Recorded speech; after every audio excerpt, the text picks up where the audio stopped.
이렇게 확정적으로 얘기를 할 수는 없는데요.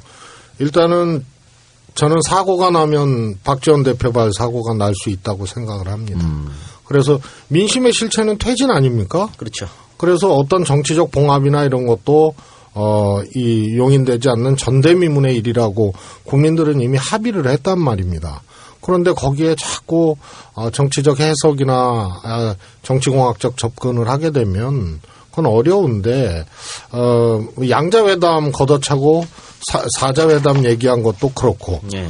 또 처음에는 이 소위 말해서 의회주의자다 해서 이 로직이 한 번도 퇴진 쪽으로 가지를 않았거든요. 박지원 그 대표님 워딩이. 그런데 어느 날 갑자기 이제 뭐 퇴진 얘기하고 그리고 또 총리를 또 먼저 받아야 된다고 추천해야 된다고 이렇게 얘기를 하고 그래서 이게 해석이 안 되는 모습이다. 그러니까 제가 뭐 머리가 나빠서 그런지 몰라도 그래서 저는 꽤 의심하고 있습니다. 그 엄청난 오랜 기간 동안 한국 정치사 그 혼란의 궤를 갖다가 돌파해 오신 분의 끝이 괴물을 보는 것 같아요. 요즘은 좀 징그러워요. 그런 표현 막 써가면서 자기 워딩만 앞에 세우려는 거 보면 솔직히 좀 징그럽습니다. 너무 노예했어. 노역인 것처럼 보여. 그리고 또 이렇게 가면 어쨌든 박 대통령은 스스로 안 내려온다고 하니까 1000명을 벌써 했어요. 또 심하게 청와대에서 심한 워딩도 나왔는데 퇴진할 만큼 잘못한 게 없다. 이런 정도까지 나왔으니까 스스로는 안 내려올 것 같고. 뭐 그 외에도 박지원 의원이 16일자 기사 보면은 LCT는 내가 문제 제기했던 사안이라서 수사 제시 환영한다고 하더니 또 오늘인가? 그 다음 날은 LCT는 적반하장이다. 뒷문으로 도망칠 것이다. 어제 오늘 말이 바뀐 거죠. 예. 네. 근데 LCT 이영복은 추미애 대표가 전문가라니까. 20년 전에 최초 이영복 한 사람이 추미애 대표야. 네. 아, 그래요? 네. 그리고 이번에는 LCT는 조홍천 의원이 맹하라고 했고 박지원 의원은 아무것도 안 했어. 근데, 네. 청정구역까지 저주의 기운이 내리는 거야? 네. LCT 얘기했는데 그때까지 받아 쓴 데가 없었잖아요. 네. 근데 지금 빵빵 터지고 있잖아 또. 그러니까 LCT가 2007년에 허가를 받았거든요. 말도 안 되게 허가 받았는데 그게 이제 노무현 정부 말기란 말이야. 그리고 2008년에 총선이 있었는데 그때 부산이 신지가 싹쓸이합니다. 조경태 빼고. 조경태도 불쌍하지. 또 글로 넘어가서 박살나고 있구나. 하여튼 신이가 조경태는 그냥 넣어줘 거기다. 싹쓸이 했는데 이렇게 되니까 그 대통령이 저렇게 할 수 있는 거. 우리 친박 사람은 없다라고 판단하고 저렇게 한 게 아닌가 뭐 이런 얘기도 있어요. 근데 뭐 다 나왔지만 뭐 H수석 청와대에 있던 H수석이 거기 제일 심각하게 관련돼 있다 나오니까 김이박해 아닌 그분. 그래요. 네. 근데 어쨌든 이렇게 이제 대통령은 안 내려온다고 하니까 그러면은 새누리당이 깨질 위험도 있지 않습니까? 비박이 탈당하고 그런 비박이 탈당해서 소위 말하는 제3지대로 뭉치거나 혹은 국민의당하고의 또 연합 가능성, 그러니까 정계 개편 가능성도 엿보이는데. 지금은 이 두더지 게임 같아요. 예. 그러니까 이 촛불 민심 국민들이 대통령 퇴진으로 정리해 놓은 이 판에서 정치적인 이합 집산 내지는 그 계산을 하는 순간 저는 이 두더지 올라오면 왜 이렇게 망치로 하는 게임처럼 그렇게 다 민심 앞에 혼난다고 보거든요. 그래서 저는 그게 성공할 수도 없고 별로 관심이 없습니다. 저는.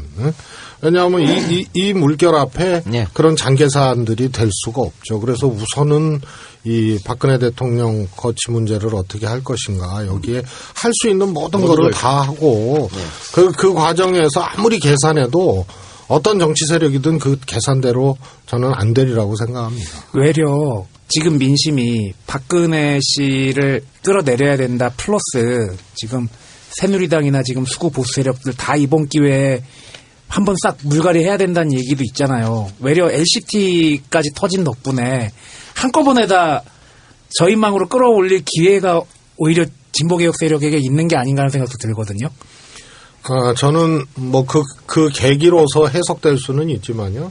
그런 것들이 하나의 이제 정리라는 이름으로 결과가 나오고 성과가 나오고 하려면 역시 국가 권력을 누가 운영하느냐, 어떤 철학을 담지하고 있는 사람들이 하느냐의 문제이기 때문에 오히려 저는 이건 좀 다른 해석일 수도 있습니다만 자꾸 이번에 그냥 한번 싹쓸이하자 이렇게만 얘기를 해서는 또 곤란한 점이 있다고 봅니다. 예를 들어서 새누리당이 저 강고한 새누리당이 이렇게 치고받고 말이에요. 분당의 위기까지 거론되는 상황까지 갈 줄 누가 알았습니까? 또 친박이 있으면 비박이 있는 거고 또 박근혜 정부에 부역한 사람이 있으면 거기서 상대적인 손실을 본 이 보수 세력 내지는 수구 세력도 있을 수 있거든요. 그래서 이걸 전부 몰아서 상대편의 크기를 크게 말로 만드는 것은 저는 실익이 없을 수 있다. 그래서 더 절실하고 더 크게 이 기회, 계기를 인식하고 또 그런 이 사명을 이렇게 갖고 있는 사람일수록 좀 스텝 바이 정교하게 접근해야 된다 이렇게 생각합니다. 최 의원이 우리가 할 수 있는 일을 다 하자 이렇게 했습니다. 근데 앞이 잘 안 보이는 것 같아요. 대통령은 안 내려온다니까. 100만 촛불을 들어도 안 내려온다는데 그러면 우리가 할 수 있는 일이 과연 무엇일까. 일단 최근 리얼미터 여론조사를 일단 보고 이야기를 좀 나눌게요. 일단 대통령 대면조사 해야 된다는 게 78.2%입니다. 대면조사 조사 방식에 대해서. 그리고 탄핵 및 자진 사퇴가 73.9%. 임기는 유지해야 된다가 18.6%밖에 되지 않습니다.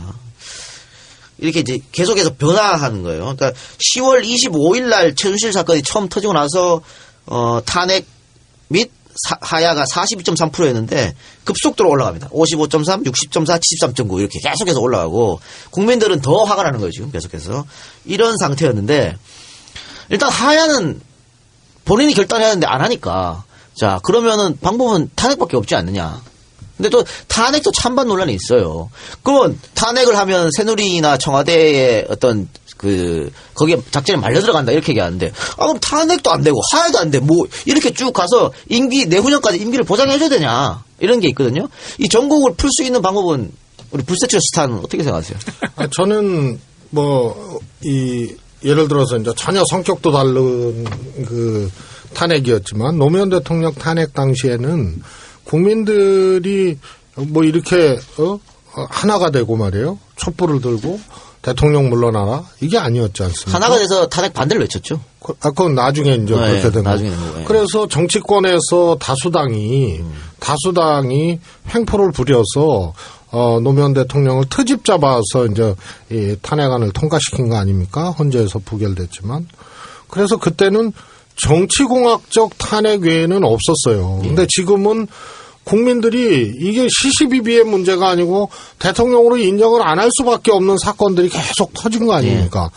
어느 사람 얘기로는 기원전 일어날 일이 21세기에 일어났다고 하는데 범죄 사실이 뚜렷하죠. 그래서 퇴진이라는 문제가 완벽하게 합의가 된 거 아닙니까? 그리고 시간이 지나면은 나라 걱정도 하고 위기다 뭐다 하니까 조금 안정적으로 수습되기를 바라는데 그래서 야당 스탠스도 그런 게 있었던 거 아닙니까? 일부에서. 그러나 국민들이 하야 퇴진으로 완벽하게 합의를 한 겁니다. 그래서 국민들은 퇴진, 국회는 탄핵이 저는 맞다고 생각합니다. 그러면 탄핵은 헌재까지 가려면은 시간도 오래 걸리고 또 총리가 지금 황교안 총리라면 직무대행을 해야 되고 이런 걸 걱정하시는데요. 그 기간에도 노무현 대통령 탄핵 당시에 없었던 게 있는 거거든요. 국민의 퇴진 합의가 있는 겁니다. 그래서 탄핵 기간에도 퇴진 투쟁할 수 있는 겁니다. 그래서 국민은 퇴진, 국회는 탄핵이 저는 맞다고 생각을 하고요. 우리 트랙은 그렇게 두 가지 트랙으로 혼연일체가 돼서 가면 새누리당도 우리가 어떤 공식은 없지만 분열이 되지 않습니까? 그렇죠. 또 그렇게 거대하게 보였던 집권 세력도 지금 뿔뿔이 흩어지고 말이에요.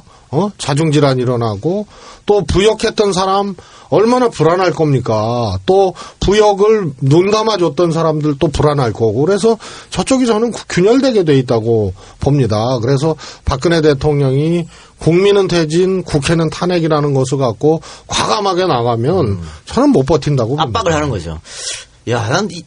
불세출의 스타께서 탄핵을 조심히 해야 된다라고 말씀할 줄 알았더니 역시 불세출의 스타입니다. 너 얼굴 표정 되게 속 시원해 보여. 속 시원해. 그러니까 이게 지금 걱정하시는 사람들을 얘기를 들어보면 일단은 탄핵을 발의를 하면 새누리당 한 29명이 동의가 필요하다.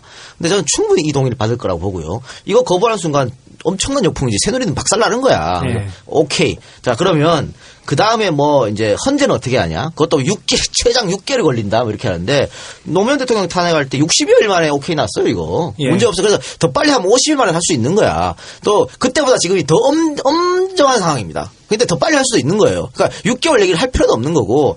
그러면 빨리 하게 되면 뭐 내년 2월입니까 1월입니까 2명이 이제 퇴진하게 되지. 그 문제 때문에 9명에서 7명으로 줄여야 된다는데 지금 당장 하면 그때까지 갈 필요도 없는 거고 설사 간다고 해도 6명이 찬성해야 되지 않습니까?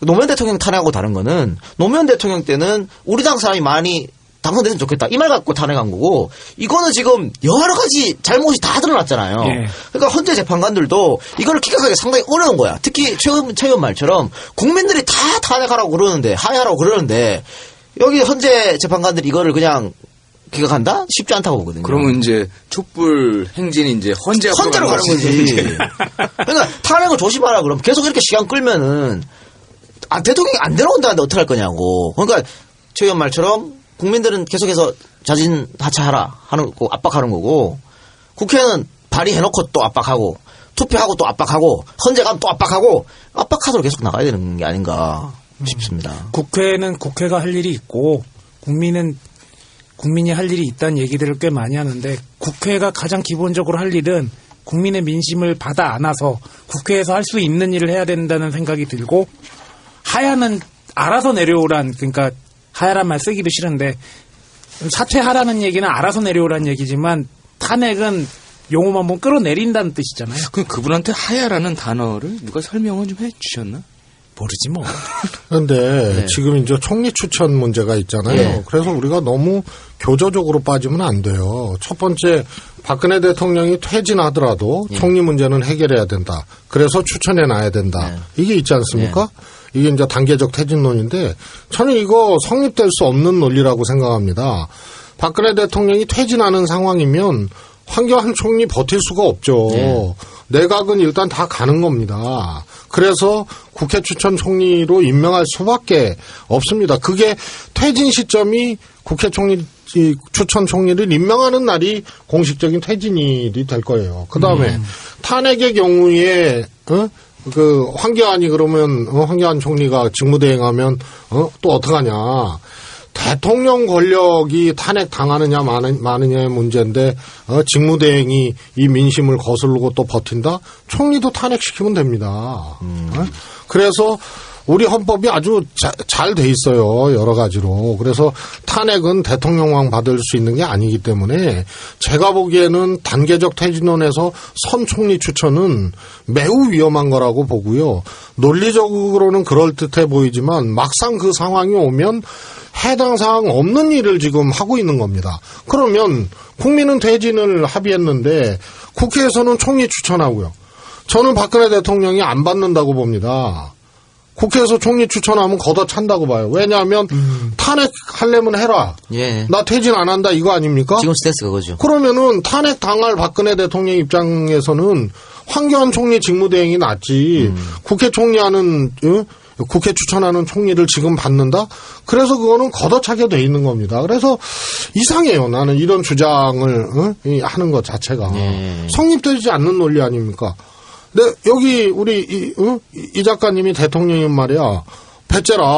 나 퇴진 안 한다. 탄핵이다 그러는데 황교안 여기서 자르고 국회 추천 총리 안 하죠. 받고 네. 탄핵 소추 받습니까? 그래서 그거는 안 맞는 거예요. 그건. 우리가 너무 저쪽을 상식적으로 생각하면 안 될 것 같아요. 근데 왜 자꾸 이런 주장이 나온다고 생각하세요? 겁나서 증거가 없으니 뭐. 그러니까. 근데 저는 그래서 정도를 가야 된다. 정도는 기준은 민심입니다. 민심. 그 민심 외에는 다른 정치적 계산이나 이런 것을 작동하면 안 돼요. 두더지돼서 또 망치로 맞는단 말이에요. 근데 정치권이 저는 그런 우려가 있다고 봅니다. 그건 뭐 말릴 수는 없는 일이지만 해석은 분명히 해야 된다. 말 안 되는 걸 지금 얘기를 하고 있는 거예요. 아니 이렇게 전략적으로 뛰어나신 분이 방송국 가신다 그러면 어떡합니까? 당내 가서 일을 하셔야지. 흡수통합이라는 것도 있습니다. 더 큰 그림을 그리고 계시는군요. 떨고 있어요 지금. 자, 그리고 또 하나 이 지금 리얼미터 여론조사를 보면 3자 구도에서는 문 대표가 반기문 총장을 처음으로 제쳤고 다자 구도로 보면은 뭐 역시 뭐 문 대표가 20%, 반기문이 18.4, 안철수 11.9, 이재명 10.5. 이재명 시장과 안철수 대표가 딱 붙었습니다. 이거 첫 기록이라고 하고 하는데 다른 조사, RN서치 조사에서는 뭐 안철수 이재명이 뒤집어졌고 그 반기문 총장의 지지율이 많이 빠졌는데 그게 그 문재인 대표로 가지를 않고 이재명 시장으로 확 가버렸단 말이죠. 그건 어떻게 생각하십니까? 저는 이재명 시장이 민심에 가장 이제 접근해 있는 또 그걸 잘 읽어내고 그대로 이 메시지를 전달하고 소통하는 그런 아주 심플한 그런 판단을 해오고 행동을 해왔거든요. 예. 그거에 대한 이제 반응이라고 보고요. 저는 반 총장님의 지지율은 애당초 제가 어느 매체하고 인터뷰도 했습니다만 전 출마 못할 가능성이 크다고 봤었습니다. 네. 반 총장이 출마를 하려면 3가지 조건이 있어야 됩니다. 첫 번째로는 박근혜 정권이 건재해야 된다. 그런데 그거는 물 건너갔죠. 그 전 얘기지만 그건 어렵다고 저는 봤었고요. 그다음에 두 번째 반기문 총장의 지지율이 40% 안팎이 돼야 된다. 그래도 조정 과정을 거친다는 거 반기문 총장도 알고 있거든요. 그다음에 세 번째로 외교 공무원으로 이렇게 쭉 잔뼈가 굵어 오셨지만 다른 도전이나 위기 관리를 해본 적이 없어서요. 그렇게 이제 과감한 분이 아니라는 평가 아닙니까? 그래서 반기문 총장이 고민할 때 나 출마해야겠다고 딱 결단하려면 여야가 출마해달라고 합의하지 않으면 어려울 것이다. 그건 그분 개인의 이제 특징이 결단력이나 그 과감성이 없다 이런 거였거든요. 그러니까 박근혜 대통령이 이렇게 되고 또 본인 지지율이 20% 요때 어떨 때는 18%, 19%, 20% 초반 여기 왔다 갔다 해서 갈등하고 있는데 이 사건이 터지고요. 또 국민들이 그걸 아는 거죠. 반기문 총장에는 박근혜 대통령 혹은 친박 진박의 관계가 묻어 있다는 것을 알기 때문에 당연히 빠지는 거라고 보고. 그럼 뭐 빨리 하야나 탄핵시키고 조기 대선하면 야권이 이긴다는 건 뭐 당연한 수순으로 되겠네요.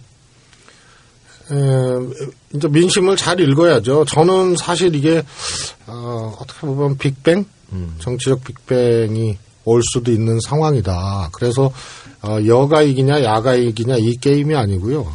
국민이 이기는 순간 저는 새누리당뿐만이 아니고 모든 정치권의 새로운 재구조화, 정당의 재구조화에 대한 아주 국민적 요구들이 있다고 봅니다. 그래서 여야의 어떤 승부의 문제를 저는 넘은 문제이기 때문에 우리가 집권에 유리하냐 불리하냐 이 정도 해석에 머물러 있다가는 설령 집권한다 하더라도 그것이 안정적인 국정 운영이라든가 이후 정권을 다시 재창출한다든가 그래서 한국 사회를 바꾸기 위한 집권 세력으로서의 지금 민주당이나 이런 야당들의 존립이 저는 그렇게 간단치 않을 거다. 그래서 대선 유불리의 문제로는 아예 그냥 보지 말고 기준은 민심이기 때문에 그거에 맞게 가야 된다 이렇게 생각하고 있습니다. 언론에서 최혜성 의원을 뭐 친문, 문 대표 최측근 이렇게 쓰고 있는데 동의하십니까? 그거 부인한다고 되는 것도 아니고 그리고 저는 우리 당이 이 정도 자원과 또 이 정도 인물군을 갖고 대선을 치러본 적이 없거든요. 네. 예, 그래서 1등하고 있는 후보고 또 이 많은 이제 이 단련도 된 후보이기 때문에 모두가 보호하고 해야 될 그런 의미가 있다. 또 2등, 3등 하고 있는 후보들은 막 약진하고 있잖아요. 네네. 그래서 다 이런 걸 좋게 봐야 된다고 보고요. 그리고 제가 그 전부터 이제 국회의원 할 때도 그렇죠. 뭐 어떨 때는 뭐 정세균 대표하고 가깝다 뭐 이런 얘기 하시는데 가깝죠. 그러나 이렇게 뭘 자주 상의하고 뭐 살갑게 이렇게 뭐 하고 그런 거는 제가 원래 또 체질상 안 돼요. 그래서 꼭 필요할 때 한 번씩 의견 나누고 그러고 있습니다. 그 예전에 사석에서 저랑 이야기할 때 그때 이제 문 대표가 압도적으로 앞설 때고 그 다른 후보들은 거의 이제 그러니까 야당 후보들입니다. 거의 이제 못 따라올 때였는데 제가 경선 흥행에 대한 걱정을 좀 했더니 최 의원이 그 압도적으로 이기는 것도 나쁘지 않다. 새누리당 후보로 맞붙었을 때 지연 사건 터지기 전에 그런 말씀을 하셨거든요. 근데 그것도 동의하지만 이번처럼 이렇게 좀 재밌는 만약에 경선을 하면 재밌는 싸움이 되는 것도 또 나름의 또 재미가 있지 않을까 생각 드는데. 그렇습니다. 그 후보들이 우리 당내를 얘기하는 거죠? 네, 당내. 네, 우리 당내 다른 후보들이 약진하면 좋은 거죠. 문제는 정치공학적 인위적으로 1등하고 있는 후보를 그냥 억지로 걸어 넘어뜨리려고 하는 구도를 짠다든가. 그러면 안 되는 거죠. 또 1등하는 후보가 아예 2, 3등하는 후보가 꿈과 희망도 못 갖게 그렇게 뭐라 그럴까요? 짓누르는 그런 인위적인 행위를 한다든가 이런 거 없으면요. 그거는 각계 약진하고 또 지지율이 2, 3등 후보가 올라가고 하면 저는 그거는 좋은 현상이라고 봅니다. 그런데 보통 정치적으로는 이렇게 무난하게 하면 무난하게 진다 이러면서 자꾸 구도를 인위적으로 바꾸려고 하죠. 그건 더 큰 불행이죠. 내가 자꾸 이렇게 물어보는 거는 나는 문 대표가 이길 거라고 봐요. 이 시장이 아무리 치고 올라와도 결국 문 대표가 이길 거라고 보는데 걱정이 되는 게 요즘 특히 트위터에서 지지자들끼리 이제 서로 치고받고 싸우고 그게 이제 걱정이 되는 거야. 그러니까 샌더스랑 힐러리도 그래가지고 틀어진 거 아니에요, 지지자들끼리. 그러니까 그러지 말자고 의미에서 자꾸 이제 이런 질문을 제가 던집니다. 그러니까 뭐 자기가 지지하는 후보가 있겠죠. 지지하고 장점만 얘기하고 끝나면은 누가 한 명이 되면 그 한 명을 몰아주는 건데 너무 심하게 싸우면 그게 나중에 어려울 수도 있다. 그런 걱정에서 하는데 근데 그런 걱정은 기후로 끝날 수 있을까요? 어떨까요? 사실 돌이켜보면요. 지난번 대통령 선거 경선 또 그 전에 정동영 후보, 손학규 후보 뭐 이렇게 했었던 경선 이렇게 보면요. 그때는 사실 더 심했거든요. 그랬어요. 그래서 지금은 그래도 논쟁적으로 서로 이렇게 시비를 하잖아요. 그래서 이렇게 보면은 제법 근거도 있고 물론 뭐 모두가 그런 건 아니지만 어떤 분들은 굉장히 이제 감정에 치우치는 경우도 있곤 하지만요. 그래서 이것도 상당히 뭐라 그럴까요? 좀 이 발전된 논쟁이다. 그래도 논거를 가지고 왜 이렇게 했냐고 막 그러잖아요. 근데 그 전에는 선거인단 박스 뛰기 해서 갖다 내고 드제비하고 막 그랬죠. 그래서, 이제 너무 지나친 것에 대해서는 좀 서로, 절제할 필요가 있지만, 이거 자체도 너무 그렇게 심각하게 볼 문제는 아니다. 그리고 중요한 것은 경쟁하는 그 경선에서는 패배자나 지는 분들은 1등한 사람을 돕는다는 그런 마음을 패배하고 난 다음에 내기가 어렵거든요. 지지자도 마찬가지입니다. 그래서 경선 안 해야 된다. 이러면서 이제 비민주적인 논리를 피는 분도 정치권에 꽤 있었죠. 그래서 합의하는 게 좋고 전략 공천이 좋고 막 이랬지 않습니까? 문제는 후보들이 좋다는 겁니다. 그래서 후보가 승복하고 후보가 손들어주고 당선된 대통령 후보로 뽑힌 후보를 위해서 패배한 후보가 손잡고 뛰면 저는 지지자들 회복될 수 있다고 봅니다. 그래서 제가 늘 얘기했던 것 중에 하나가 이 대통령 중심제의 대통령 선거 특히 미국보다 훨씬 더 강력한 제왕적 대통령제인 대한민국에서 선거에서 진 정당은 아무것도 아니잖아요. 오로라 나팅 아닙니까? 근데 당내 경선도 똑같습니다. 대통령 후보에 된 사람과 대통령 후보 경선에서 떨어진 사람은 진짜 전부 아니면 전무입니다. 그런데 같은 당이란 말이에요. 그러니까 치열하게 싸우고 봉합이 안 되고 단합이 안 되고 캠프의 대통령 후보지 당의 대통령 후보가 안 된단 말입니다.